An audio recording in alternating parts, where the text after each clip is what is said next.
Olá, vamos continuar nossa análise de Gênesis, agora mergulhando no capítulo 2. É aqui que a gente entra de vez na história do Jardim do Éden, o palco onde a jornada da humanidade realmente começa para valer.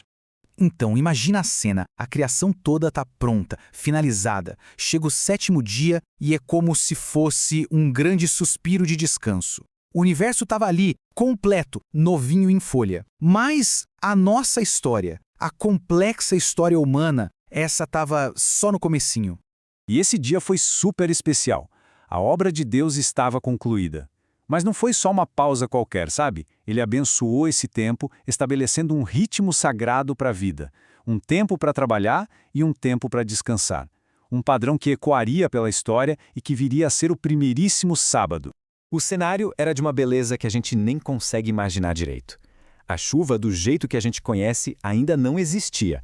Em vez disso, uma névoa bem suave subia da terra e ia umedecendo o solo, preparando tudo para a explosão de vida que estava por vir. E é nesse mundo novo e silencioso que a história foca no seu protagonista. E não é uma criação à distância, não.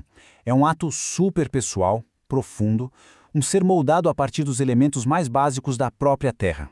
O processo é descrito em 3 etapas bem claras. Primeiro, a forma física, tirada do pó. Depois, o toque divino, o fôlego da vida, aquele sopro que dá o start em tudo. E por fim, a transformação em um ser vivente, uma alma que conecta o corpo com o espírito. E esse primeiro homem recebeu o nome de Adão. Depois disso, Deus preparou um lar perfeito para Adão, o Jardim do Éden. Nossa, era muito mais que um lugar. Era um santuário vivo, projetado não só para dar sustento, mas principalmente para haver comunhão com o Criador. Um espaço de beleza e abundância sem igual.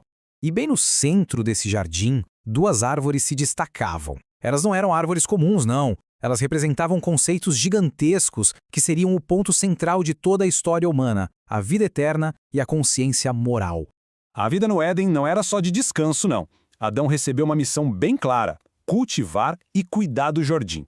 Mas junto com essa tarefa, veio uma instrução muito específica, uma que colocaria a confiança dele à prova. A liberdade era quase total, um reflexo da generosidade de Deus. Adão podia comer de tudo que o jardim oferecia, com uma única e importantíssima exceção.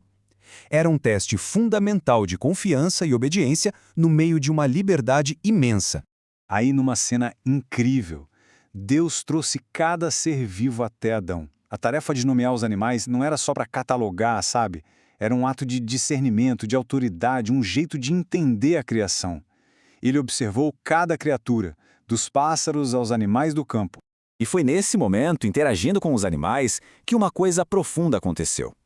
Ao dar nome para cada um, Adão percebeu que, no meio de toda aquela vida, ele estava sozinho. Nenhuma outra criatura era como ele, não compartilhava da sua essência.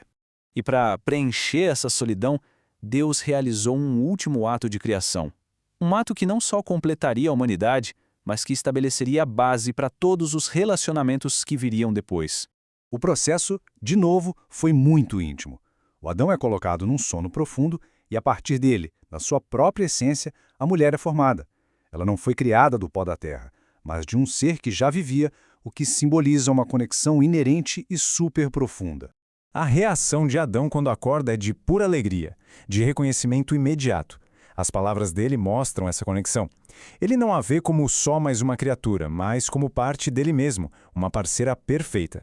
Com a chegada da primeira mulher, o alicerce da família humana foi estabelecido.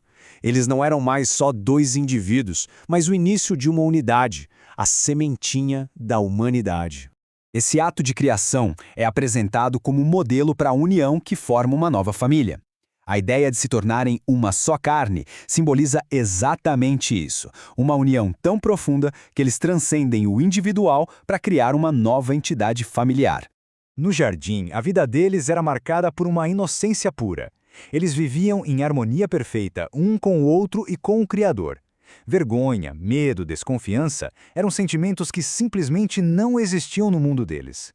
Esse era o começo puro e simples da humanidade, vivendo nesse paraíso que Deus preparou. Mas esse estado de perfeição não ia durar para sempre. A história estava só começando.